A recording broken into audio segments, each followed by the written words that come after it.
وَاعْتَصِمُوا بِحَبْلِ اللَّهِ جَمِيعًا وَلَا تَفَرَّقُوا. الحمد للہ وکفا والصلاة والسلام علی عبادہ الذین اصطفیٰ خصوصاً علی افضل النبی خاتم النبیین صلی اللہ تعالی علیہ وسلم وعلی آلہ واصحابہ وبارک وسلم آمین یا رب العالمین۔ السلام علیکم ورحمۃ اللہ وبرکاتہ۔ کیسے ہیں آپ لوگ؟ دعا ہے اللہ تعالیٰ سے کہ اللہ تعالیٰ ہم سب کو خیر و عافیت کے ساتھ رکھے، چین سکون کے ساتھ رکھے، آمین یا رب العالمین۔ حضور سرور کائنات صلی اللہ تبارک و تعالی علیہ وسلم، اس پوری کائنات کے اندر اللہ تبارک و تعالی نے جتنی بھی مخلوقات خلق فرمائی ہیں، ان میں سب سے افضل و اعلیٰ بے حساب رحمتوں والے نبی پاک صلی اللہ تبارک و تعالی علیہ وسلم کو اللہ تبارک و تعالی نے تمام انسانیت کے لیے اس دنیا میں مبعوث فرما کے بہت بڑا احسان عظیم فرمایا۔ نہ کہ صرف انسانوں پہ بلکہ تمام مخلوقات، تمام شجرات، تمام حجرات، تمام مخلوقات، تمام قطرات، تمام ذرات، تمام چرند پرند، تمام مخلوقات کے لیے بہت بڑی رحمت بنا کے نبی پاک صلی اللہ تبارک و تعالی علیہ وسلم کو اس دنیا میں بھیجا ہے۔ ہم انسان ہیں الحمدللہ، تو انسان ہونے کے ناطے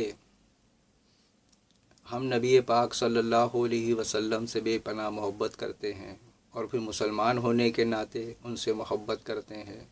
اور پھر سب سے بڑی بات یہ کہ اللہ تبارک و تعالی نے ہمیں ان کا امتی بنایا، ان کے امتیوں کے اندر پیدا کیا۔ ہم اس کا بھی بے انتہا شکر ادا کرتے ہیں، اگرچہ اس کی تمام ان نعمتوں کا ہم شکر ادا نہیں کرتے، لیکن دل و جان سے ہمارا ارادہ یہی ہوتا ہے کہ کسی طرح سے اللہ تعالیٰ کا شکر ادا ہو جائے۔ حضور سرور کائنات صلی اللہ تبارک و تعالی علیہ وسلم، جہاں تک میرا مطالعہ ہے، اگر میں غلطی پہ ہوں تو جن تک میری یہ ویڈیو پہنچے وہ میری اصلاح ضرور کر دیجئے گا، میں انتظار کروں گا انشاءاللہ۔ کہ جہاں تک میری معلومات ہے اور میرا مطالعہ ہے، جو میں نے پڑھا ہے، کہ حضور صلی اللہ تعالی علیہ وسلم نے تا حیات اپنی تمام زندگی کے اندر ہر لمحے پر، ہر موقع پر، تمام معاملات کے اندر ہمیشہ حضور صلی اللہ علیہ وسلم اپنی امت کے لیے ہی دعا کرتے تھے۔ جتنے بھی میرا مطالعہ ہے، میرے مطالعے میں تو ابھی تک یہ بات ہے کہ آپ صلی اللہ تعالی علیہ وسلم نے کبھی بھی، مجھے حدیثوں کی کتابوں میں ذخیرے کے اندر، تمام حدیثوں کے ذخیروں میں، تاریخ کے ذخیرے میں، کہیں ایسی دعا میرے پڑھنے میں، مطالعے میں تو نہیں آئی ہے کہ کبھی آپ صلی اللہ علیہ وسلم نے اپنی آل اولاد کے لیے اللہ تعالیٰ سے گڑ گڑا کے دعا کی ہو۔ جتنا امت کے لیے رو رو کے، راتوں میں جاگ کے، رات بھر قیام کر کے، جنت البقیع میں جا کے قیام کرتے تھے۔ اماں عائشہ رضی اللہ تعالی عنہا جب آپ کو گھر میں نہیں پاتی تھی تو جاتی تھی، دیکھتی تھی تو آپ جنت البقیع میں ہوتے تھے، اور ہر وقت رب اغفر لی امتی، رب اغفر لی امتی، رب اغفر لی امتی، اے میرے پروردگار، اے میرے رب، میری امت کو بخش دے، امت کو بخش دے۔ ہر وقت اپنی امت، اپنی امت، اپنی امت۔ تو کبھی ہم نے یہ غور کیا کہ ہمارے نبی تا حیات ہمیں کبھی نہیں بھولے، ہر وقت ہماری ہی یاد رہتی تھی اور ہماری ہی بخشش کے خواہاں تھے۔ یہی اللہ تبارک و تعالی نے سورہ التوبہ 10ویں پارے کے اندر آیت نمبر 128 میں یہی فرمایا ہے، اللہ تعالیٰ نے خود، کہ لقد جاءکم رسول من انفسکم عزیز علیہ ما عنتم حریص علیکم بالمؤمنین، کہ لوگوں تمہارے پاس، تم ہی میں سے یہ ایک رسول آئے ہیں تمہاری تکلیف ان پر بہت گزرتی ہے، یعنی تم لوگوں کو جو بھی کوئی تکلیف، غم، غصہ، ڈر، خوف، پریشانی ہوتی ہے تو اس سے کہیں زیادہ ہمارے اس محبوب صلی اللہ تعالیٰ علیہ وسلم کو بہت زیادہ گراں گزرتی ہے تمہارے کو اگر کوئی تکلیف پہنچے تو، اور تمہاری بھلائی کے لیے ہر وقت یہ خواہاں رہتے ہیں، خواہش مند رہتے ہیں کہ کسی طرح تم تک بھلائی پہنچ جائے، اور مومنین پر انتہائی شفقت فرمانے والے اور مہربان ہیں۔ تو آپ ذرا غور کریں، قرآن میں بھی اللہ تبارک و تعالیٰ یہی فرما رہا ہے کہ ہمارا نبی صلی اللہ علیہ وسلم ہر وقت ہماری ہی محبت میں اور ہماری ہی بخشش کے لیے اللہ تعالیٰ کی بارگاہ میں گڑ گڑا رہے ہیں، جھک رہے ہیں۔ زمانے بھر کا تو یہ قاعدہ ہے کہ جس کا کھانا اسی کا گانا، تو نعمتیں جن کی کھا رہے ہیں انہی کے ہم گیت گا رہے ہیں۔ یہ زمین اللہ تبارک و تعالیٰ کی ہے، اس زمین کے اوپر جتنی بھی مخلوقات ہیں سب اللہ تعالیٰ نے اس دنیا میں بنائی ہیں ہمارے ہی بھلائی کے لیے، ہمارے ہی امتحان کو آسان کرنے کے لیے۔ یہ اور بات ہے کہ ہماری لا علمی کے سبب، ہماری جہالت کی سبب ہمیں ہر چیز بہت مشکل نظر آتی ہے۔ ویسے بھی حضرت علی رضی اللہ تعالی عنہ کا ایک قول ہے علیہ السلام کہ انسان جس کے بارے میں جاہل ہوتا ہے، یعنی اس چیز کا اسے علم نہ ہو، تو وہ انسان اس کا دشمن ہوتا ہے۔ اور یہ فطری بات ہے کہ جب آپ کسی سے ملیں اور اگر آپ اس کو جانتے نہیں ہیں تو آپ کے دل میں اتنی اس کی محبت، انس نہیں ہوگا جب تک کہ آپ اس کے ساتھ بیٹھیں، اٹھیں، صحبت اختیار کریں، تو جب جا کے آپ کو کہیں اس کے لیے آپ کے دل میں تھوڑی بہت جگہ بن جاتی ہے۔ جب ایک دوسرے کو ہم جانتے نہیں ہیں تو صحیح بات ہے، وہ اس کا دشمن ہی سمجھ لیں، ایک طرح سے ہوتا ہے کہ وہ محبت اس کے اندر نہیں ہوتی۔ جب برتتا ہے انسان ایک دوسرے کو تو پھر جب ایک دوسرے سے معلومات ہوتی ہے، ایک دوسرے سے آگاہی ہوتی ہے، ایک دوسرے کے حال احوال کا پتہ چلتا ہے، اس کی نیچر کا پتہ چلتا ہے، اس کے کردار کا، اس کی گفتار کا، اس کے اخلاق کا، تو پھر انسان کو جو ہے اس کے دل میں محبت پیدا ہو جاتی ہے۔ تو اب دنیا کے اندر ہر لمحہ، ہر لحظہ ہمارے پیارے نبی نے ہمیں کبھی فراموش نہیں کیا، اور بالکل اس کے برعکس اگر دیکھا جائے تو ہم نے کبھی بھی انہیں دل سے یاد ہی نہیں کیا۔ کہا جاتا ہے کہ جب حضور صلی اللہ تعالی علیہ وسلم کا نام سنو یا دیکھو یا پڑھو کہیں تو فوراً درود شریف پڑھنا چاہیے، کیونکہ ایک روایت پیش کی جاتی ہے کہ خود حضور صلی اللہ علیہ وسلم فرماتے ہیں کہ جس نے میرا نام سنا اور مجھ پہ درود نہ پڑھا تو اس نے میرے ساتھ زیادتی کی۔ لیکن میں اس سے اور تھوڑا سا آگے تک میں سوچتا ہوں کہ ہونا تو یہی چاہیے کہ جب کبھی ہمارے سامنے نبی پاک صلی اللہ تبارک و تعالی علیہ وسلم کا نام آئے، یا ہم پڑھیں یا دیکھیں یا کسی سے سنیں، تو ہمیں تمام حضور صلی اللہ علیہ وسلم کی حیات طیبہ ہمیں یاد آ جانی چاہیے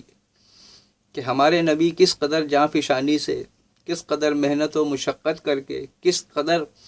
زندگی آپ دیکھیں کیسے گزار کے گئے ہیں،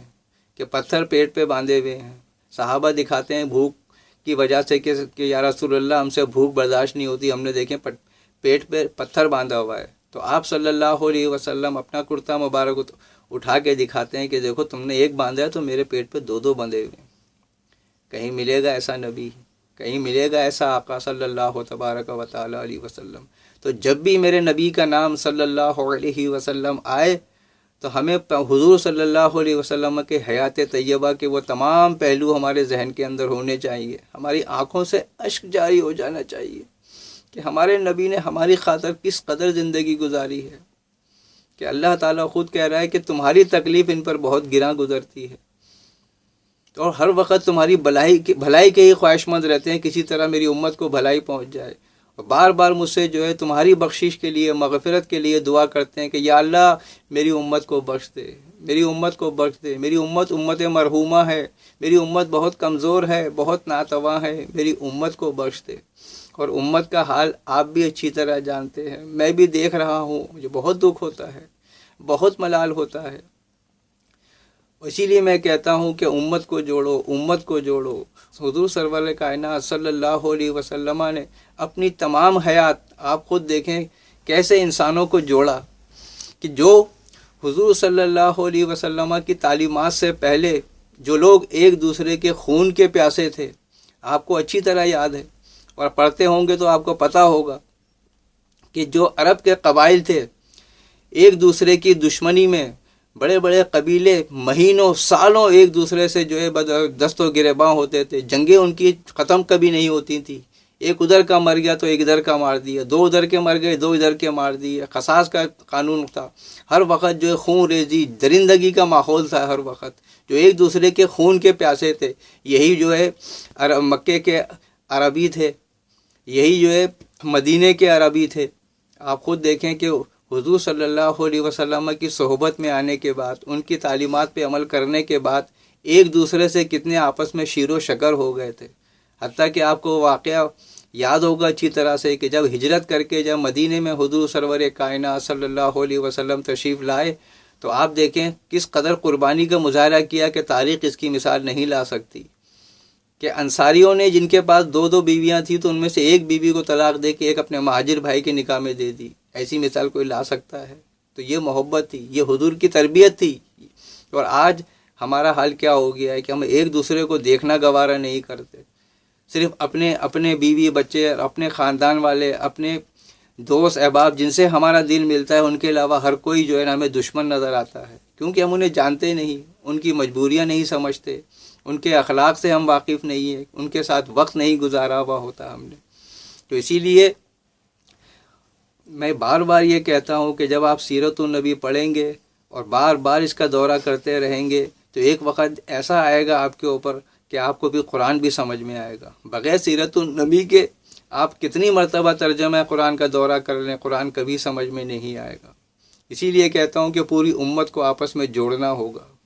کہ حضور بھی اگر صلی اللہ علیہ وسلم اپنے گھر والوں کا سوچتے،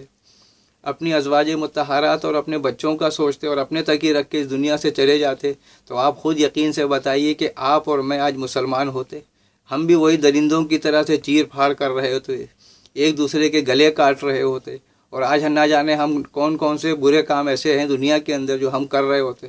ہمیں اسلام کا، دین کا، اللہ کا، رسول کا کچھ پتہ ہی نہیں ہوتا۔ یہ حضور کے کتنا بڑا احسان ہے کہ آپ نے تا حیات زندگی کے اندر تبلیغ کر کے، دعوت دے کے، صحبتیں برداشت کر کے، کیا کیا نہیں اپنے اوپر آپ نے پہاڑ توڑے ہیں مصیبتوں کے، اور سب کو جھیلا ہے، برداشت کیا ہے، اور پھر جو ہے یہ اس دین اسلام کا پیغام ہم تک آپ صلی اللہ علیہ وسلم نے پہنچایا، کہ جس کی وجہ سے آج ہم اور آپ الحمدللہ مسلمان ہیں، دین اسلام کے پیروکار نظر آتے ہیں، پاک صاف رہتے ہیں، ایک دوسرے کا ادب کرتے ہیں، احترام کرتے ہیں۔ یہی بات میرے دل میں ایک عرصے سے بہت مجھے پریشان کر رہی تھی کہ میں آپ تک یہ باتیں پہنچاؤں، کہ جب تک ہم پوری امت کو جوڑنے کا نہیں سوچیں گے کبھی یہ کتاب ہمارے سمجھ میں نہیں آئے گی۔ یہی وجہ ہے کہ حضور سرور کائنات صلی اللہ علیہ وسلم نے جب مختلف قبائل کے لوگوں کو دعوت دی، ان کو جوڑا، اور جب سب آپس میں بیٹھے اور پھر حضور صلی اللہ علیہ وسلم سے جو قرآن سنتے تھے انہیں یاد کرتے تھے، اس پر عمل کرتے تھے، اور ان کی زندگی ایک وقت ایسا تھا کہ انہیں انسان بولتے ہوئے بھی شرم آتی تھی، یہ ان کے حالات تھے، یہ ان کا رویہ تھا، جانوروں کی طرح زندگی گزارے تھے۔ اور حضور کی تعلیم و تربیت کے بعد انہوں نے دنیا میں کیسا نام کمایا۔ تو حضور صلی اللہ علیہ وسلم نے پہلے خود عمل کر کے دکھایا، سب کو جوڑا آپس میں، اور پھر حجۃ الوداع کے اوپر آپ صلی اللہ علیہ وسلم نے یہی فرمایا تھا اپنے تمام صحابہ سے کہ بس اپنے اپنے تک رکھ کے دنیا سے مت چلے جانا، بس اپنی اپنی مت کھیلنا، بلکہ اب پھیل جاؤ پوری دنیا میں، پوری دنیا کا ٹھیکہ اللہ تعالیٰ نے تمہیں دے دیا ہے، جہاں جہاں تک جا سکتے ہو جاؤ اور اسلام کا پیغام لوگوں تک پہنچاؤ۔ اور سب سے بڑی بات ایک میرے ذہن میں آتی ہے بار بار کہ الحمدللہ ہم سب نماز پڑھتے ہیں اور بار بار اس مقام سے گزرتے ہیں، لیکن بہت سے لوگ شاید غور بھی کرتے ہوں، اور بہت سے لوگ سرسری طور پہ نماز پڑھتے ہیں